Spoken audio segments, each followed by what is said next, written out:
আমাদের নিউ জেনারেশনে কিন্তু ইভি এবং এআইয়ের কতটা প্রভাব পড়তে চলেছে তা মোটামুটি আমরা আন্দাজ করতে পারি।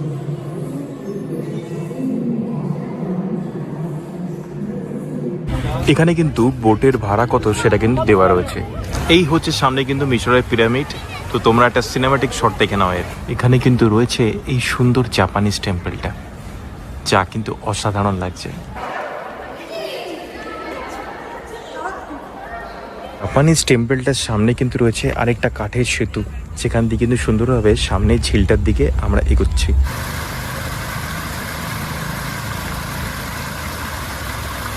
Hi friends, welcome to my new blog. কেমন আছো সবাই? আশা করি তোমরা সবাই ভালো আছো, সুস্থ আছো। শীতের সকালে আজকে আমি চলে এসেছি এখন এই মুহূর্তে ইকো পার্ক। তো তোমাদের আজ জানাবো ইকো পার্কে কী কী দেখার আছে এবং নতুন সময়সূচি। শীতকালে তো ইকো পার্কের সময় পাল্টে যায়। তো আজকে তোমাদের এই ভিডিওতে সমস্ত কিছু তথ্য দেবো এবং অবশ্যই আশা করবো তোমরা আমার সাথে পুরো প্রথম থেকে শেষ অবধি এই ভিডিওটাতে থেকো। এই ভিডিওটার মধ্যে কিন্তু অনেক কিছু তথ্য তোমরা পাবে এবং ইকো পার্কে নতুন নতুন কী সংযোজন হয়েছে সেগুলো কিন্তু তোমাদের আজকেই এই ভিডিওতে জানাবো। তোমরা যারা আমায় চেনো না তাদের বলি, আমি সৌমদীপ, তোমরা দেখছো বঙ্গাইনি vlog channel. So keep watching my channel and subscribe.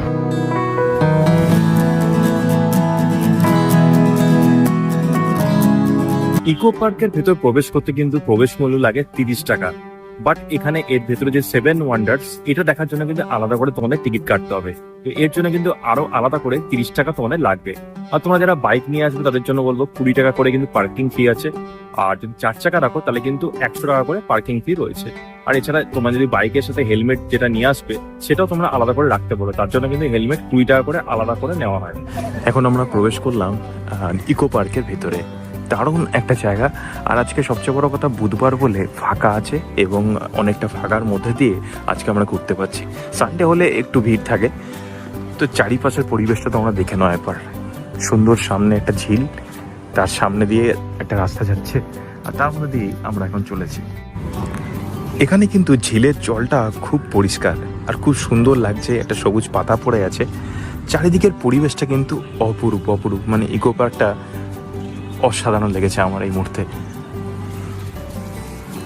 শীতকাল আসলে কিন্তু ইকো পার্ক কিন্তু আমাদের জন্য বেস্ট অপশন। আর শীতকালের জন্য সময়সূচিও কিন্তু বদলে যায়। এই সময় কিন্তু সকাল 11টা থেকে সন্ধ্যে 7টা পর্যন্ত ইকো পার্ক খোলা থাকে এবং অবশ্যই মঙ্গলবার থেকে শনিবার। ইকো পার্কের ভেতরে কিন্তু একটা জাপানিজ রেস্টুরেন্টও রয়েছে, এখান থেকে তোমরা কিন্তু খাওয়া দাওয়া করতে পারো। এখানে বিভিন্ন খাবার দাবার আছে, তবে আমরা কিন্তু এখান থেকে খাচ্ছি না, আমরা জাস্ট ঘুরে ঘুরে দেখছি। তো আশেপাশের রেস্টুরেন্টটা কিন্তু খুবই সুন্দর। এর ভেতরে কিন্তু বিদেশি পর্যটক অর্থাৎ জাপানিজদেরও কিন্তু আমি দেখতে পাচ্ছি, তারাও কিন্তু এখানে এসে জাপানিজ খাবার দাবার খাচ্ছে। তো এই মুহূর্তে আমরা এখন জাপানিজ টেম্পলের ভেতরে যাওয়ার চেষ্টা করছি। এর ভেতরে কিন্তু খুব সুন্দর একটা জায়গা আছে ঘোরার মতো। তো চলো ভেতরে আরও যাওয়া যাক। প্রবেশ করছি জাপানিজ টেম্পল এবং জাপানি জায়গাতে।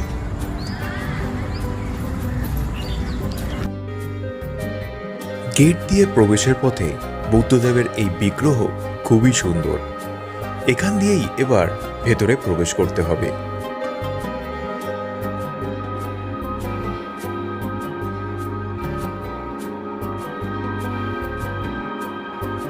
তো এখন আমরা যাচ্ছি যেখান দিয়ে, সেখান দিয়ে পুরো কাঠের একটা কিন্তু পুরো রাস্তা।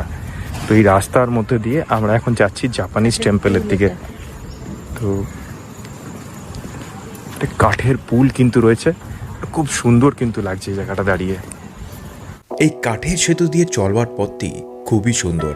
এখানে অনেকেই ছবি তোলে দাঁড়িয়ে, আমরাও তার ব্যতিক্রম নই। আশেপাশে কিন্তু সবুজ একটা জায়গা, চারিদিকটা সবুজ, পরিষ্কার পরিচ্ছন্নতার কাজকর্ম চলছে। আর আমরা এখন এই ভেতরে এখানেই যাচ্ছি। সামনের দিয়ে রাস্তাটা দিয়ে গেলে কিন্তু গেটটা পড়ছে। তো চলো তার আগে দূর থেকে তোমাদেরকে একটা সিনেম্যাটিক শট নিয়ে দেখাই এই জাপানিজ টেম্পল এবং আশেপাশের পরিবেশটা। তো চলো একবার দেখে নাও।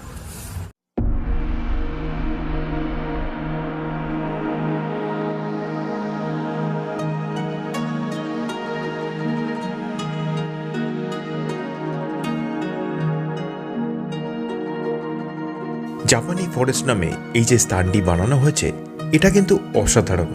কিছু সময় থাকলে মনে হয় যেন আমরা এই মুহূর্তে জাপানে রয়েছি।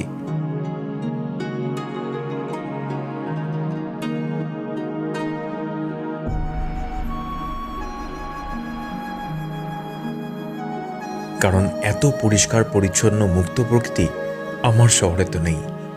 তাই শুধু এখানে ঘুরতেই আমাদের সময় লেগেছিল ৪৫ মিনিট।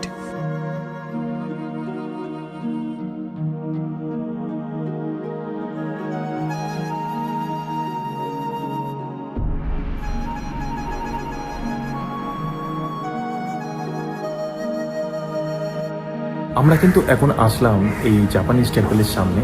তো এবার আমরা ভেতরে প্রবেশ করব, আর এখানে প্রবেশ করার আগে কিন্তু জুতো খুলে এখানে প্রবেশ করতে হবে। এই যেখানে লেখাই আছে জুতো খুলে কিন্তু প্রবেশ করতে হবে সামনেই। এখানে কিন্তু রয়েছে এই সুন্দর জাপানিজ টেম্পলটা, যা কিন্তু অসাধারণ লাগছে।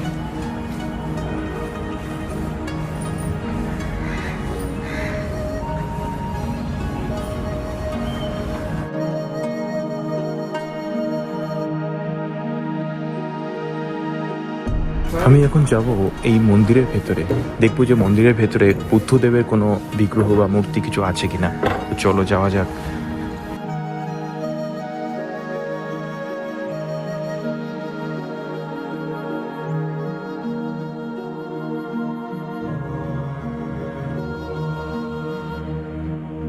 ভেতরে কিন্তু রয়েছে বুদ্ধদেবের একটা বিগ্রহ। তো অনেকটা দিন আগের, বেশ নোংরা হয়ে গেছে মনে হচ্ছে, দেখে সাদা ভাবটা খুব কমে গেছে।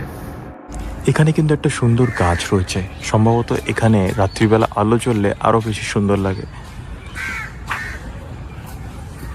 চারিপাশটায় কিন্তু এরকম গাছপালা রয়েছে।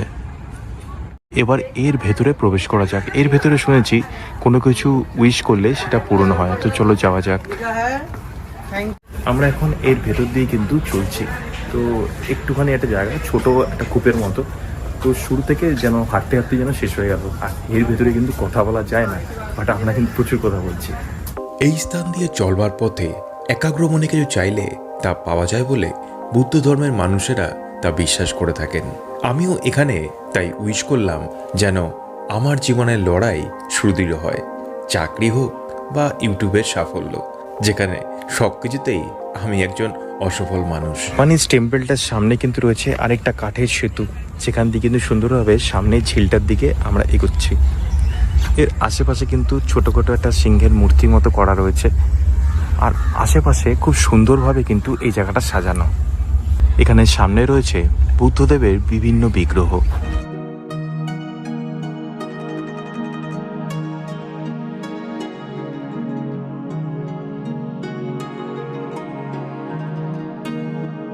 সামনে কিন্তু একটা সেতু রয়েছে। এই সেতুর উপর দিয়ে উঠে এবার আশপাশটা কেমন লাগে সেটা তোমাদের দেখাবো।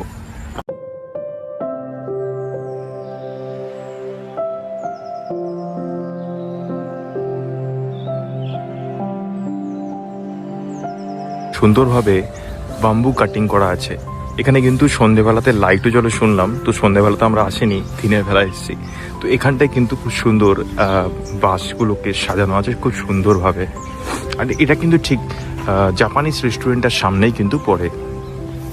ইকো পার্ক কিন্তু অনেক বড় জায়গা, এখানে কিন্তু তোমাদের কভার করতে অনেকটা সময় লাগবে। তার জন্য কিন্তু অবশ্যই তোমাদের অনেক সকালবেলা চলে আসতে হবে। তোমরা যদি বেলাবেলি আসো তাহলে কিন্তু অনেক দৌড়াদৌড়ি করে তোমাদেরকে পুরো পার্কটা ঘুরতে হবে। বাট তোমরা যদি সকালবেলা আসো তাহলে কিন্তু পুরো পার্কটা ঘুরতে তোমাদের বেশি সময় লাগবে না। তো চলো পার্কটা দেখতে থাকি, আর কি আছে তোমাদের দেখাতে থাকি। সবচেয়ে সুন্দর কিন্তু লাগছে আমার এই লেকের পাড়টা। লেকের পাড়ে কিন্তু বসে থাকতে এবং সময় কাটাতে কিন্তু দারুণ লাগবে। রাস্তার ধারে কিন্তু এরকমভাবে দেখছি কতগুলো গাছপালা রয়েছে, এবং যেখানে কিন্তু ফুল ফুটেছে খুব সুন্দর সুন্দর। শীতকাল এখন।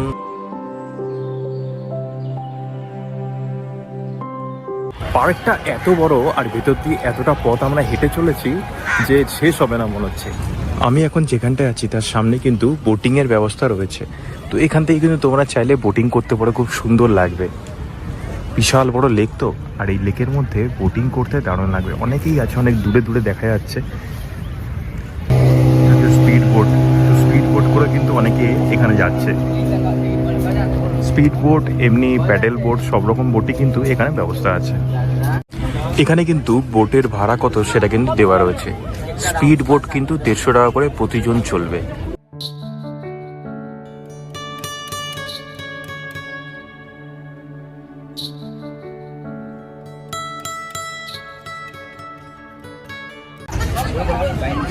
এই জায়গাটায় কিন্তু দাঁড়িয়ে অসাধারণ লাগবে, আর এই বোটিং করার একটা আলাদা এক্সপিরিয়েন্স তোমরা এখানে পাবে।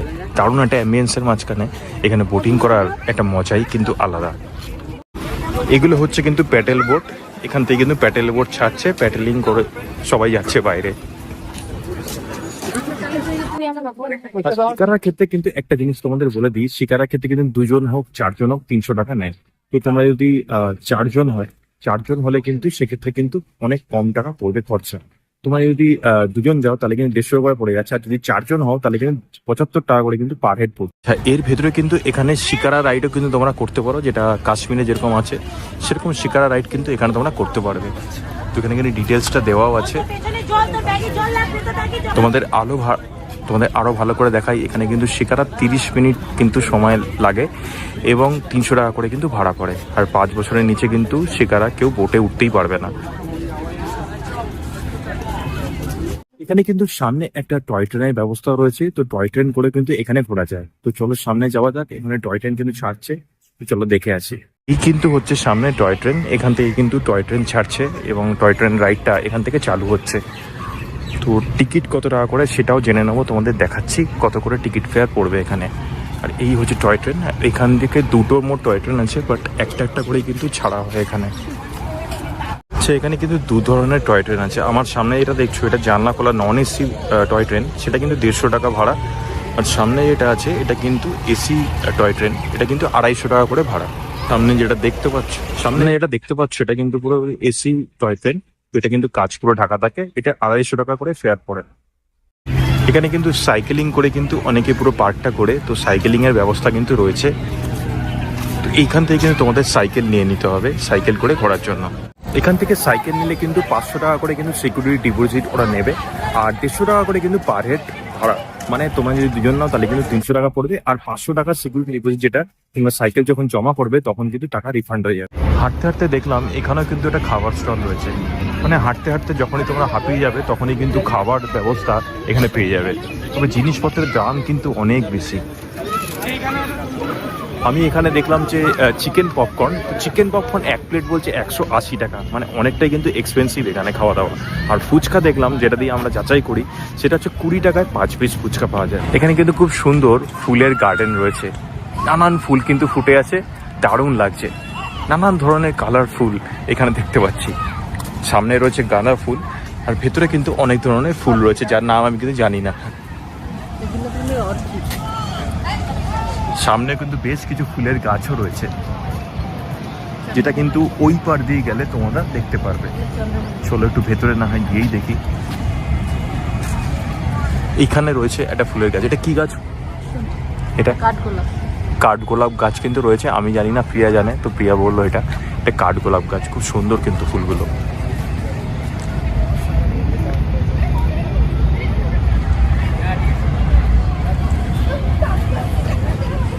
আমার সামনে এটা রয়েছে, এটা কিন্তু সাবু গাছ। আমরা যে সাবু খাই সেই সাবু, কিন্তু সাবু ঝুলছে অলরেডি। আমার সামনে এখন রয়েছে একটা কুড়েঘর মতো জায়গা, এবং এখানটা রয়েছে মিস্ট গার্ডেন। তো চলো দেখা যাক এই মিস্ট গার্ডেন ভেতরে কি আছে। মিস্ট গার্ডেনের ভেতরে এখন আমরা প্রবেশ করেছি। সম্ভবত এটা কিন্তু পুরোপুরি একটা ফুলের বাগান। এখানে বিভিন্ন ধরনের ফুলের গাছ রয়েছে আশেপাশে, 2 সাইডে কিন্তু আমার খালি ফুলের গাছ পড়ছে। তার মাঝখান দিয়ে আমরা এখন হেঁটে চলেছি সামনের দিকে, এবং সামনে সম্ভবত কিছু একটা আছে। তো চলো যাওয়া যাক সামনে কি দেখা যায়। ইকো পার্কে আসলে কিন্তু এত সুন্দর পরিবেশ, এত মুক্ত হাওয়া, আর এত গাছপালা, আর এত সুন্দর জিনিসপত্র সব রয়েছে এখানে। তো এখানে কিন্তু ঘুরতে অসাধারণ লাগবে। মানে এর আগে আমি রবীন্দ্র সরোবর লেক গেছি, এছাড়া অনেকগুলো লেকে পার্কে গেছি, বাট ইকো পার্ক কিন্তু বেস্ট। তবে কিন্তু এই শীতকাল কিন্তু ইকো পার্ক ভ্রমণের জন্য বেস্ট অপশন। গরমকালে কিন্তু প্রচুর গরম থাকে, রোদের তাপ কিরকম থাকে তোমরা জানোই, এখন বর্তমানে 40-45 হয়ে যাচ্ছে। তো সেই সময় কিন্তু ইকো পার্ক ঘোরা খুবই চাপের। তো আমি বলবো শীতকাল যখন পড়েই গেছে, এই সময় কিন্তু ভালোভাবে ইকো পার্কটা ঘুরে নাও। এই মিস্ট গার্ডেনের মধ্যে যেটা দেখতে পারলাম সেটা হলো বিষ্ণুপুরের মন্দিরের আদল একটা করা আছে। তো চলো আমরা এখন সেই ভেতরেই যাচ্ছি, বিষ্ণুপুরের মন্দিরটা কিরকম বানিয়েছে দেখা যাক। বিষ্ণুপুর তো যায়নি, তাই বিষ্ণুপুরের এই মন্দিরের আদলটাই দেখে এখন চোখের শান্তি।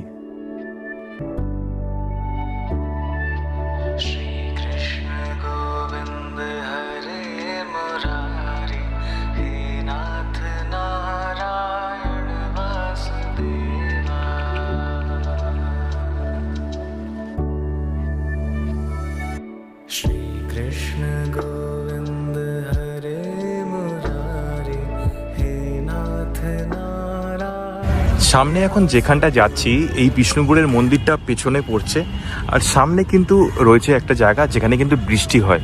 এখানটা কিন্তু বৃষ্টির জন্য বলা হয় থাকে অনেক সময়। গরমকালে ভালো লাগবে, বাট শীতকালে কিন্তু যথেষ্ট বৃষ্টি এরকম পড়লে কিন্তু ঠান্ডা লাগবে। তোমরা কিন্তু আসলে কিন্তু অবশ্যই এই জায়গাটা ঘুরে দিও, কারণ এই ভেতরে কিন্তু অনেক গাছপালা, প্রকৃতির মাঝখানে ঘুরতে কিন্তু অসাধারণ লাগবে। এই জায়গাটা স্পেসিক্যালি কিন্তু খুব সুন্দর। তো তোমাদের দেখাচ্ছি, দেখো চারিদিকে গাছপালা প্রচুর, আর মাঝখানে এই বৃষ্টির জোনটা, এখানে বৃষ্টি হয়। তো উপরটায় কিন্তু শাওয়ার টাইপের করা আছে, এগুলো দিয়ে কিন্তু বৃষ্টি হয়। তো শীতকালে যেন বৃষ্টি হয়েছে। আর এখানটায় আশপাশটা কিন্তু বলছিলাম যেটা প্রচুর গাছপালা, ঘন জঙ্গল টাইপের, খুব সুন্দর লাগবে এখানটা দিয়ে ঘুরতে।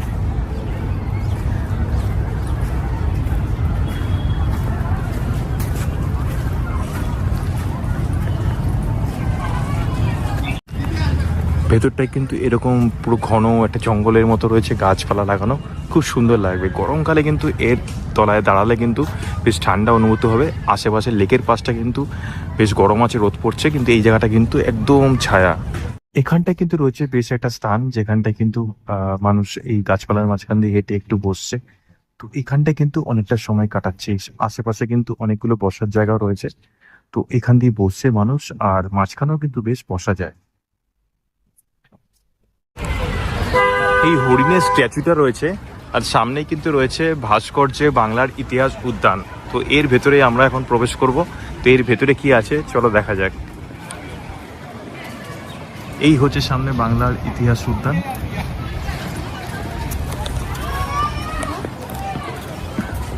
ভেতরটা বেশ কিন্তু সুন্দরভাবে সাজানো রয়েছে।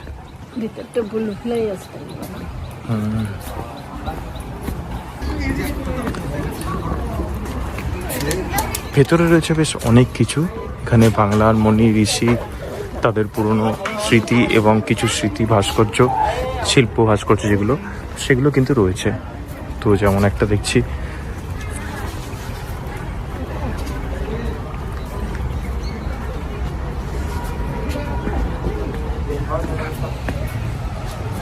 এখানে কিন্তু বেশ বসার জায়গাও রয়েছে।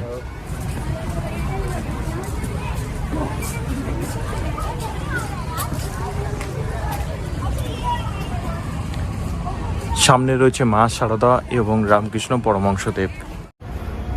এখানে রয়েছে একটা খুব সুন্দর বিগ্রহ, সম্ভবত বনদেবী না মা দুর্গা, বুঝতে। এখানটায় কিন্তু খুব সুন্দর বসার জায়গা রয়েছে।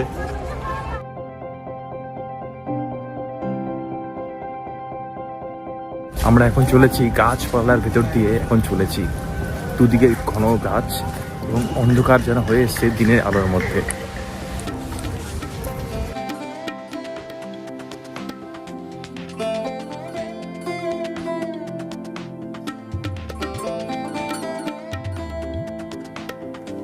এইবার আমরা প্রবেশ করব ওয়ান্ডার ওয়ার্ল্ডের ভেতরে।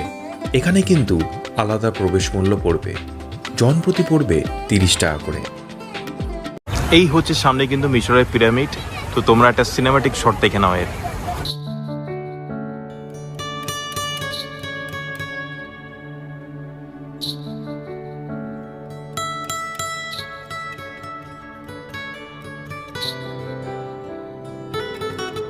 মিশরের পিরামিড।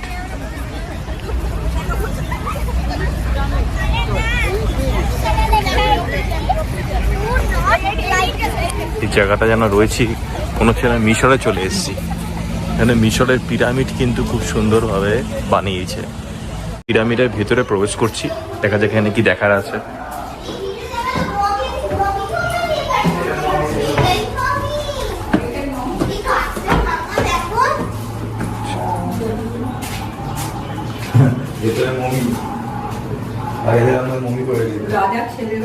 কাজ ভেঙে গেছে।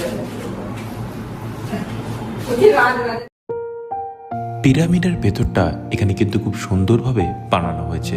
বেশ সময় দাঁড়িয়ে কিন্তু এখানে দেখতেই হয় একবার। সামনে যাচ্ছি আরেকটা জায়গা, খুব সুন্দর কিন্তু এটা পড়া করা হয়েছে।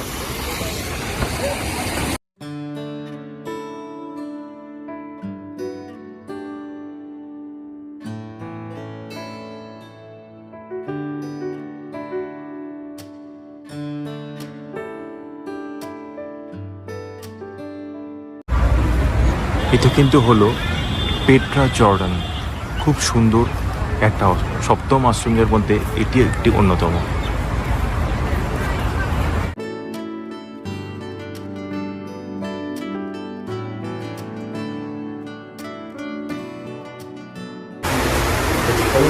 এর ভেতরে কিন্তু খুব সুন্দর স্থাপত্য নির্মাণ করেছে, যেটা অরিজিনাল সেটা দেখার তো সৌভাগ্য হবে কিনা জানি না, বাট ডুপ্লিকেটটাই তো আমাদের দেখালাম। এই সমস্ত সপ্তম আশ্চর্য এক অসাধারণ সৃষ্টি সারা বিশ্বের। তো এইসব দেখার ভাগ্য জানি না হবে কিনা, বাট এখানে দেখেই মনটা ভরিয়ে নিলাম। আর এখানে ওর জন্য নকল ভাবে বানানো হয়েছে একটা ঝর্ণা।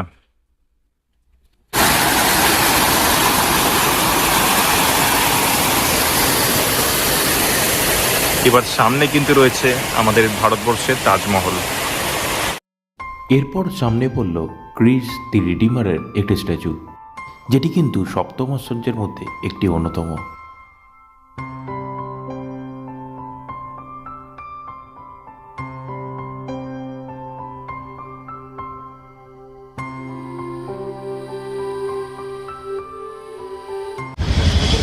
সপ্তম আশ্চর্যের একটি অন্যতম।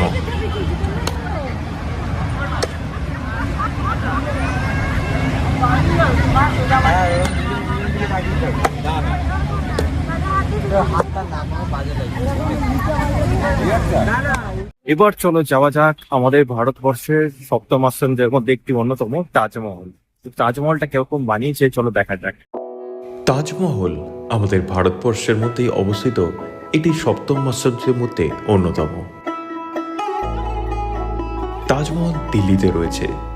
আমি আজ অব্দি কিন্তু এই তাজমহলের দর্শন করিনি। তোমরা যদি কেউ তাজমহলের দর্শন করে থাকো তাহলে কিন্তু অবশ্যই কমেন্টে তোমরা জানিও।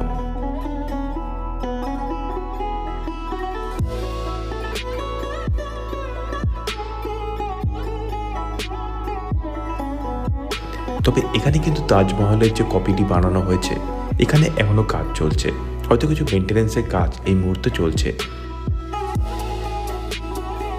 কারণ জানুয়ারি মাসে কিন্তু প্রচুর দর্শনার্থী এখানে আসে, তাই আগে থেকেই এখন পুরোটা কিন্তু ঠিক করে নেওয়া হচ্ছে। এবার আমার সামনে রয়েছে the great wall of China, মানে চীনের প্রাচীর। তো চলো এর ভেতর এবার প্রবেশ করা যাক, এটি কেমন বানানো হয়েছে দেখে। উত্তর চীনের ঐতিহাসিক সীমানা জুড়ে নির্মিত এক বিশাল প্রাচীন দুর্গ, যা যাযাবর আক্রমণ থেকে রক্ষা করবার জন্য সেই সময় চীনে তৈরি করা হয়েছিল, যার মোট দৈর্ঘ্য 20,000 কিলোমিটারেরও বেশি এবং ইউনেস্কোর বিশ্ব ঐতিহ্যবাহী স্থান হিসেবে এটি স্বীকৃত।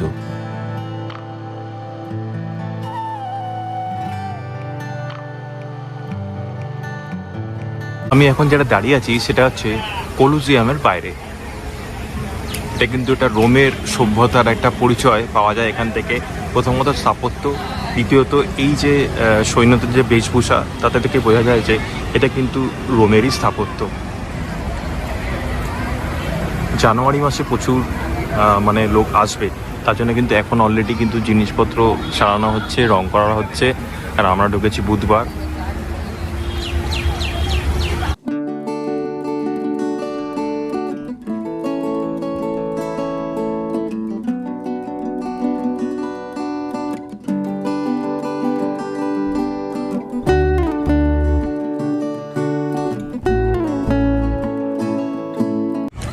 এখানেও কিন্তু একটা ছোট্ট বোটিংয়ের জায়গা রয়েছে, খুব সুন্দর লাগবে এই জায়গাটায়।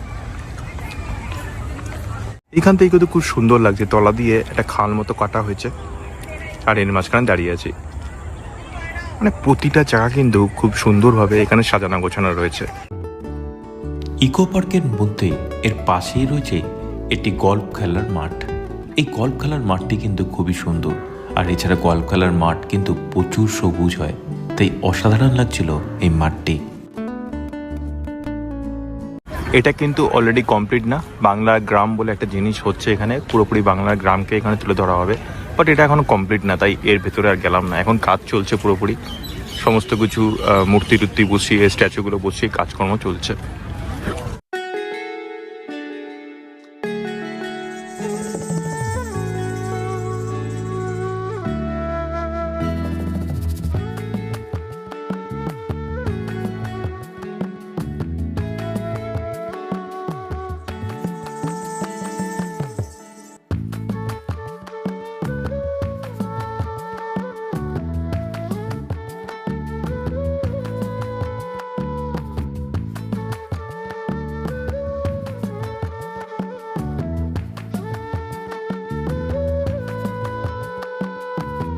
আমার পেছনে যেটা তোমরা দেখতে পাচ্ছ এটা কিন্তু সোলার ডোম। এটা কিন্তু একটা খুব সুন্দর একটা জিনিস।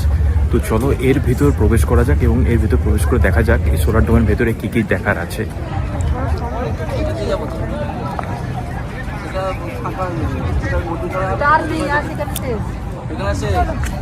এর ভেতরে যে সোলার ডোম আছে এর কিন্তু ওপেনিং সময় সকাল 11টা এবং ক্লোজিং হয় 6:30টার সময়। আর এন্ট্রি ফ্রি কিন্তু পার পার্সন 200 টাকা করে। এখন কিন্তু এই সোলার ডোমের ভেতর প্রবেশ করব। 200 টাকা প্রবেশ মূল্য দিয়ে আমি এখন প্রবেশ করছি এবং তোমাদের দেখাবো এখানে কি কি জিনিস দেখার রয়েছে।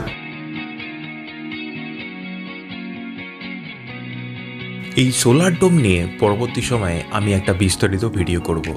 এখানে কিন্তু ফিজিক্স বা আর্টিফিশিয়াল ইন্টেলিজেন্স অথবা সায়েন্স বিষয়ক কিন্তু বহু জিনিস কিন্তু এখানে জানার আছে। তাই ছাত্রছাত্রীদের জন্য এটা কিন্তু একটা ভালো জায়গা। তাই বলবো ছাত্রছাত্রী যারা আছে তাদেরকে নিয়ে সকালবেলা একবার এখানে প্রবেশ করুন। আমার ঘুরতেই কিন্তু লেগে গেছিল এখানে 2 ঘন্টা মতো। আমার এখানে কিন্তু ঘুরতে সময় লেগে গেছিল 1 ঘন্টা মতো। কিন্তু যারা ছাত্রছাত্রী এই মুহূর্তে রয়েছে তাদের কিন্তু এই স্থান ঘুরে দেখে বুঝে সব কিছু করতে কিন্তু সময় লেগে যেতে পারে প্রায় 2 ঘন্টা থেকে 3 ঘন্টা। তাই বলবো this place is must recommended for the science student. Please come and understand about the physics.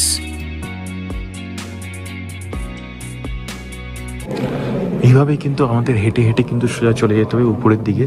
তো চলো উপরের দিকে আরও কি দেখার আছে সেটা দেখতে থাকি। অনেক কিছুই কিন্তু এখানে দেখার আছে। এর ভেতর যে সমস্ত স্ট্যাচুগুলো বানানো হয়েছে সেগুলো যেন দেখে মনে হচ্ছে একদম অরিজিনাল। আর একটা ব্যাপার, খুবই খারাপ ব্যাপার কিন্তু, যেটা 2010 সাল পর্যন্ত আমাদের হিট চেম্বার কীভাবে বাড়ছে দেখতে পাচ্ছ।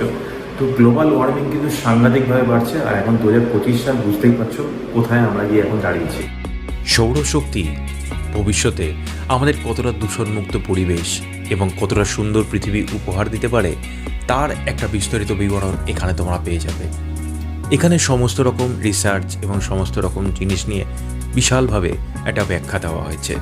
তোমরা এখানে এসে প্রত্যেকটা যে স্ক্রিন দেখতে পাচ্ছ সেই স্ক্রিনে ট্যাপ করলে কিন্তু অনেক বিষয় তোমরা জানতে পারবে। সামনে কিন্তু রয়েছে আরেকটা থিয়েটার, এটা থিয়েটার 1। আর পেছন দিকে যেটা গেছিলাম সেটা কিন্তু থিয়েটার 2। তো এইটা হচ্ছে কিন্তু থিয়েটার 1। তো এর ভেতরে কিন্তু এরকম সেমভাবে কিন্তু বসার জায়গা রয়েছে এবং বসে এখানে কিছু সায়েন্টিফিক ব্যাপার যেগুলো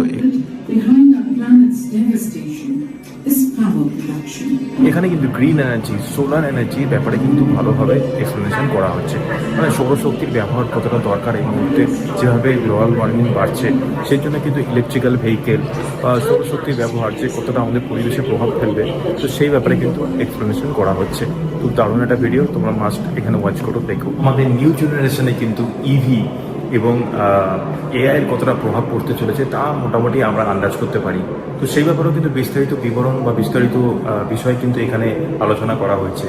তো এখানে আসলে কিন্তু অনেক কিছু তোমরা জানতে পারবে। সোলার ডোমে কিন্তু উঠতে উঠতে যখন একদম টপে উঠে যাবে, সব কিছু দেখা কমপ্লিট, তারপর কিন্তু সামনে লিফট আছে। লিফটে করে কিন্তু তোমরা নিচে নেমে যেতে পারো। আবার ওই বেয়ে বেয়ে নিচে নামতে হবে না বিল্ডিংটা, তোমরা কিন্তু এই সামনে এই যে লিফট রয়েছে এই লিফটেই কিন্তু তোমরা নিচে নেমে যেতে পারো। তো আমি এখন নিচের দিকে যাব, আর গ্রাউন্ড ফ্লোরে কিন্তু আমাদের নামতে হবে। মোটামুটি কিন্তু তোমরা এখানে আসলে খুব দারুণ একটা এক্সপিরিয়েন্স করতে পারবে। তো অবশ্যই আমি রিকমেন্ড করবো এখানে একবার ঘুরে যাওয়ার জন্য। যারা সায়েন্স সিটি যাচ্ছ এই শীতকালে তাদের বলবো অবশ্যই একবার সোলার ডোমটাও কিন্তু তোমরা পারলে ভিজিট করে যাবে। দেখতে দেখতে কিন্তু সন্ধ্যা হয়ে গেল। এখানে হার্বাল গার্ডেনও রয়েছে। তো এর ভিতরে কিন্তু আয়ুর্বেদিক যে পাতা যে সমস্ত কিছু আছে সেগুলো কিন্তু তোমরা এখানে দেখতে পারবে। আমি আর ভেতরে প্রবেশ করছি না, কারণ অলরেডি সন্ধ্যা হয়ে গেছে। তো এইখানে কিন্তু এই ভেতর দিয়ে প্রবেশ করে কিন্তু তোমরা সব ওই দিক থেকে দেখতে পারবে।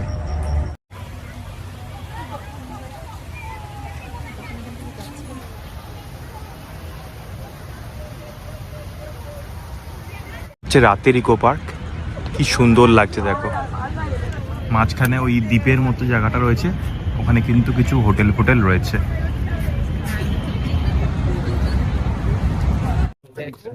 এই হচ্ছে রাতের বেলা আইফেল টাওয়ার। সুন্দরভাবে লাইটিং কিন্তু করেছে এখানে, দেখতে পাচ্ছি আমরা। দিনের বেলা একটা অন্যরকম দেখতে আর রাতের বেলা অন্যরকম দেখতে। দিনের বেলা তো তুলতে পারিনি, তো এই সন্ধ্যেবেলা তুললাম। এটাই কিন্তু 8 নম্বর গেট, আর 8 নম্বর গেটের সামনে কিন্তু এই আইফেল টাওয়ারটা রয়েছে। তো আমরা এখন বেরোবো। কারণ আমাদের বাইকের পার্কিং ওখানেই রয়েছে। এই সামনেটায় কিন্তু বাইক ফাইক 4 চাকা সব পার্কিং রয়েছে। তো আমরা বাইক রেখেছি ওখানে, আমরা এখন বাইক নিতে যাচ্ছি। তো তোমরা কিন্তু আসলে এখানে কিন্তু বাইক ফাইক রেখে ভেতরে প্রবেশ করতে পারো। বাইকে যেটা বলেছিলাম 20 টাকা কিন্তু বাইকে পড়ে, আর 4 চাকা কিন্তু 100 টাকা পড়ে। তো তোমাদের এবার বলি তোমরা এখানে আসবে কী করে। এখানে আসবার জন্য কিন্তু তোমাদের চলে আসতে হবে বিধাননগর বা পার্ক সার্কাস স্টেশন। সেখান থেকে কিন্তু তোমাদের বাস ধরতে হবে নিউটনগামী বা এয়ারপোর্টগামী। সেখান থেকে তোমাদের নামতে হবে কিন্তু ইকো পার্কের গেটের সামনে। এবার ইকো পার্ক গেটের সামনে থেকে কিন্তু তোমাদের টোটো করে ভেতরে আসতে হবে, কারণ মেনলি তোমরা রাস্তার ধারে কিন্তু 8 নম্বর গেটের সামনে তোমরা দাঁড়াবে, এবং 8 নম্বর গেটের থেকে কিন্তু তোমাদের টোটোর মাধ্যমে ভেতরে ঢুকতে হবে, এবং ভেতরে ঢুকে কিন্তু এখানে তোমাদের প্রবেশ করতে হবে। তো এখানে কিন্তু C23 পার্ক সার্কাস থেকে বাস যায়, বা কদমতলা নিউটন, ধুলাগড়ি নিউটন, এই সমস্ত বাস কিন্তু এখান থেকে আসে পার্ক সার্কাস থেকে, এবং বিধাননগর থেকে কিন্তু বহু বাস এখানে আসে। তো আশা করি ভিডিওটা তোমাদের সকলেরই খুবই ভালো লেগেছে, এবং এই ভিডিওর মধ্যে তোমাদের জানাতে পেরেছি কীভাবে তোমরা আসবে, কোথায় এখানে খাওয়া দাওয়া করবে, প্লাস এখানে কখন খোলা হয়, কখন বন্ধ হয়, এবং এখানে কী কী জিনিস বিস্তারিতভাবে দেখার আছে। তো যদি তোমাদের ভিডিওটা ভালো লেগে থাকে তাহলে কিন্তু অবশ্যই একটা লাইক করো, আর যদি পাশে থাকার ইচ্ছা হয় তাহলে সাবস্ক্রাইব করো। আর যারা এখন ইকো পার্ক যেতে চাইছে তাদেরকে বলবো এই ভিডিওটা শেয়ার করে দিই, যাতে তাদেরও সুবিধা হয় এই ইকো পার্কে ভ্রমণ করতে আসলে কোথায় কীভাবে তারা ঘুরতে পারে। তো দেখা হয়ে যাবে নতুন কোনো ভিডিওতে, নতুন কোনো জায়গায়, নতুন কোনো তথ্য নিয়ে আবার চলে আসবো। ততদিন তোমরা ভালো থেকো, সুস্থ থেকো, চলো বাই।